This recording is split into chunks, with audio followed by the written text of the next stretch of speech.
Hello everyone and welcome back to GodSaw's Turnbuckle, and today we are going to be back here with some more predictions, but we're going to be doing it in a little bit of a different way because we won't be doing it based upon a pay-per-view. I am actually going to go ahead and give my predictions for 2026.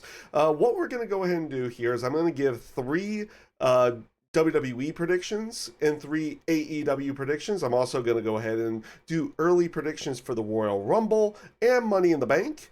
Also, for the title holders in both WWE and AEW to go along with it for the following year, who basically I'm thinking is going to hold those titles at the end of the year. I'm not going to do NXT or TNA or a few others in this particular case. Just to make you fully aware, it's just going to be WWE main roster and AEW main as well. We're not going to have a Ring of Honor or anything like that in there. Also, just for purposes of everything, what I am going to be doing with these predictions is I'm not going to be doing predictions based upon individuals. I'm going to go ahead and do these predictions based upon the particular company itself and where I feel like a particular event or something in that sense that is going to happen. So this won't be based around like, oh, this individual is going to go to WWE, this individual is going to go to AEW, anything in that sense. So that is going to be primarily how the predictions do work. Now, just to go ahead and get everything started here, my three WWE predictions for the year is number one, that we've always had a lot of talk based upon WWE potentially announcing an NXT Europe. And matter of fact, it had been kind of announced years back.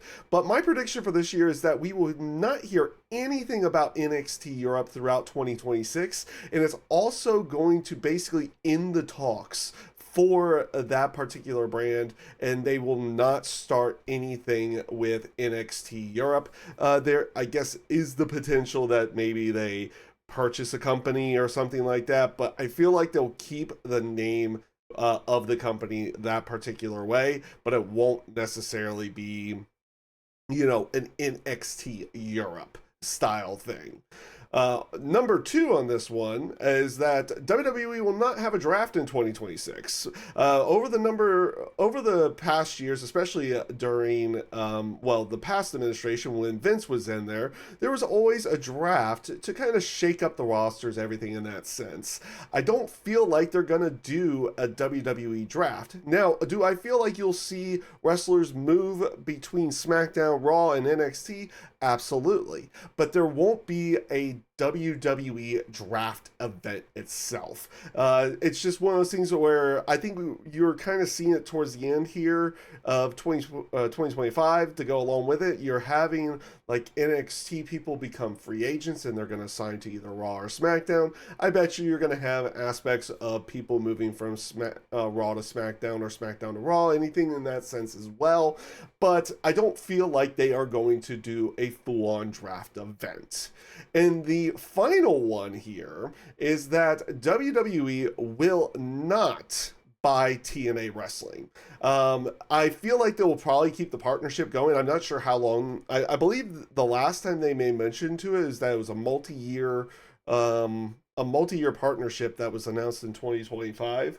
I think there is a clause probably in that partnership that allows them to buy the company outright if they so wish, but I don't think that is going to be the case. And one of the reasons why I feel like that's not going to be the case is like it seems as if WWE, if they acquire a company at this point, they're not acquiring U.S. based promotions. So I don't think that would be really the case of seeing that. I feel like this will still remain a partnership. And sure, you'll probably see NXT people on TNA Wrestling, and you'll see TNA wrestlers on NXT, and maybe even show up on the main roster every now and again. Maybe you do see a main roster person head over to TNA Wrestling this year. I mean, like, my heavy thought process on that one would be potentially AJ Styles there. That's not really a prediction, that's just the thought process and talking about it. But yeah, those are my three predictions for WWE this year. Now, for AEW itself, So I do have three predictions for this one. The first one I do predict is going to end up happening is that AEW will start to see an increase in their attendance, primarily for Dynamite and Collision. Now, typically they have been running in the smaller arenas and the smaller venues, theaters, things like that. But I feel like you're going to see an uptick in their attendance this year for Dynamites and Collisions and things in that sense. Their pay-per-views have always done quite well. They tend to get around 8 to 10,000 people. And of course, if they are going to be overseas in the UK or in Europe or anything in that sense, they get a lot of people even for their Dynamites as well. So I do anticipate that that is going to be the case this year. And that's going to be primarily because their ticket prices are not insane. They're not insanely high at this point in time. And I can anticipate if that is going to be the case, where it's like, oh, I'm going to try to go to the wrestling show with a bunch of buddies, or you're wanting to go with the family or anything like that. It is a lot cheaper to go to an AEW show versus a WWE show.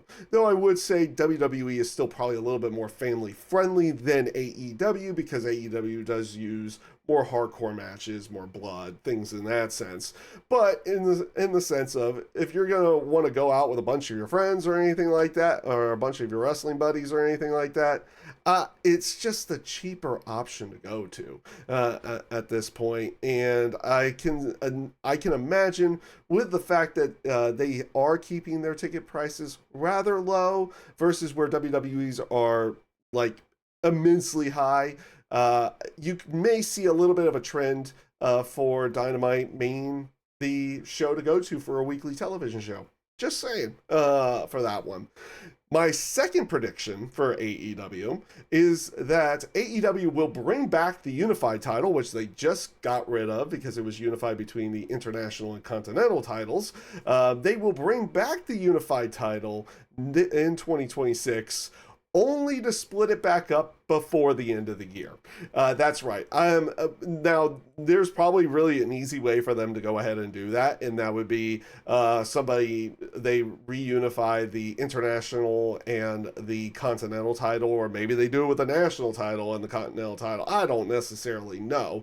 And then somebody else picks up the continental title during the Continental Classic itself.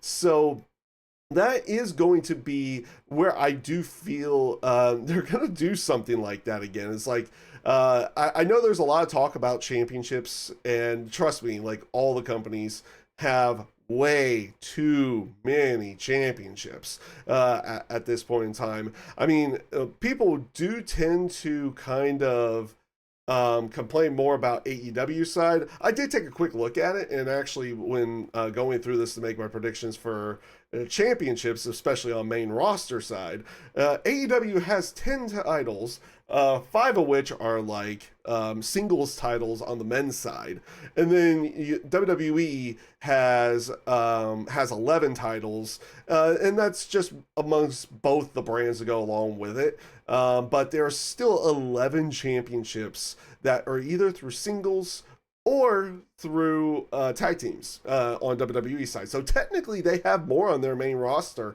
than AEW does. The only reason why people maybe complain a little bit more on AEW side is, well, because you also usually see a lot of the other titles that they end up holding, like Claudio with the CMLL title, the heavyweight title, all the Ring of Honor titles, and also the aspect of whenever Mercedes Moné's on there, all her championships to go along with it as well. So I'm gonna say they're going to unify and bring back the unified title, but they're going to split it up again before the end of the year.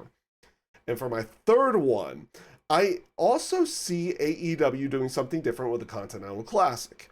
Now, they may even announce that there's going to be 2 Continental Classics as well, one for the men, one for the women. But they are going to actually announce that the Continental Classic winner will not only receive the Continental title, but they will also receive a world title shot at the following year's Revolution pay-per-view.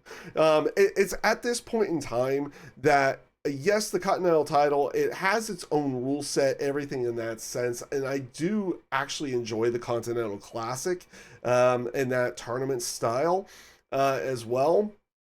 But to have its own championship and for the Continental Classic to only be for that particular title, I feel like with how they set up that tournament and how they push that tournament forward on TV, I feel like it should go to a world title shot down the line, whether it be at a Revolution or if you wait the 5 months as well and maybe go all the way until Double or Nothing to go along with it. But I see them actually making an announcement that there's going to be more stakes on the line going for the Continental Classic going forward. Now, we are going to get into the point of the predictions that I'm going to start doing for the going for the championships. But we are going to go ahead and start first with my early Royal Rumble and Money in the Bank predictions. So for the men's Royal Rumble match, I do have Roman Reigns as of right now, picking up the Royal Rumble win. And on the women's side, I do have Bianca Belair. Now, it'll be all based upon what, I obviously do reserve the right to change my mind on these later on or when I do the actual predictions for these later. But this is what I see as of right now. Now, for the men's Money in the Bank winner, I do have LA Knight picking up the men's Money in the Bank. And on the women's Money in the Bank, I actually had a little bit of a harder time figuring out this one. So I actually went with Nia Jax. I'm not sure why I went with Nia Jax, but there's always that possibility maybe it gets put on like a Roxanne Perez or Raquel Rodriguez as well. But I ended up going towards Nia Jax picking up the actual Money in the Bank contract. Now, for the titles themselves, for the WWE titles, the WWE Championship or the Undisputed WWE Championship, I'm going to say CM Punk is going to have that championship at the end of the year. For the Men's World Heavyweight Championship, I do have LA Knight actually having that heavyweight title before the end of the year and going into 2027. For the IC title, I see Jacob Fatu. And for the U.S. title, I do feel like it would end up being Solo Sikoa picking up that title again at some point. I never really see him going too much further past that U.S. title at this point, unless they do end up changing his character. So I'm going to go with Solo Sikoa for this one. Now for the WWE Tag Team titles, I do have the MFTs, any variation of them, whether it's Gorillas of Destiny, Tama Tonga, and Tonga Loa, or any of them in general. I do see them having those tag team titles before the end of the year again and going into 2027. And for the World Tag Team titles, the ones on Raw, I actually have the New Day. It would be nice to see them get those titles again. Maybe they do go into another feud with the Usos over the titles going into 2026, since the Usos did just pick them up. So it'll be interesting to see how that plays out. But I am going to go with the New Day having those tag teams, the World Tag Team titles, by the end of the year. And basically at the beginning of 2027. For the WWE Women's Championship, I actually do have Tiffany Stratton having that title back to begin 2027 and at the end of 2026. For the Women's World Championship, I have Rhea Ripley having that championship at the end of 2026. For the Women's IC title, I do anticipate that we'll be seeing some call-ups coming forward with this one, and I do have Blake Monroe with the WWE Women's IC title, so for that I do again have Blake Monroe for that. And for the Women's US title, I see Jordan Grace actually having that championship as well. And for the Women's Tag Team Championships, I don't feel like the breakup will happen in 2026. So I do have Asuka and Kairi Sane having those Women's Tag Team titles at the end of 2026. Now, it doesn't mean they're going to keep those titles throughout the entire year. I just see them having them by the end of the year. Now, on AEW side, for the AEW World Championship, I have MJF. I am going to have MJF with the AEW World Championship. For the TNT title, I actually have Kyle Fletcher picking back up that TNT title and holding it at the end of 2026. For the international title, I have Kenny Omega. For the Continental title, and maybe a potential early prediction for the Continental Classic winner next year, I have Okada getting that title back. Now, for the national title, I do actually have Bobby Lashley holding that championship at the end of 2026. For the AEW Tag Team Championships, they've been planting the seeds that the Acclaimed are fully back together again, and I have the Acclaimed holding the AEW Tag Team titles before the end of the year. And well, not just before the end of the year, at the end of the year. And for the AEW Trios titles, I have the any variation of the Don Callis family. I just see them having those titles, those trios titles for the vast majority of the year and at the end of the year as well. Now, for the AEW Women's Championship, I do actually have Mercedes Moné picking up that championship in 2026 and holding it until the end of 2026 as well. For the TBS Championship, I actually do have Athena. Yes, I do see Athena finally making a full AEW run, and not just being primarily on Ring of Honor and then sporadically showing up on AEW in general. So I do have Athena with those with the TBS title, and for the women's tag team titles, I do have Megan Bayne and Penelope Ford with those women's tag team titles at the end of 2026. Now, feel free to go ahead and leave your own predictions. Those are my predictions for 2026. Also, if you have any thoughts on my predictions for 2026 as well, feel free to leave a comment down below. And with that being said, I hope you all take care, stay safe, stay healthy, and have a great rest of your day.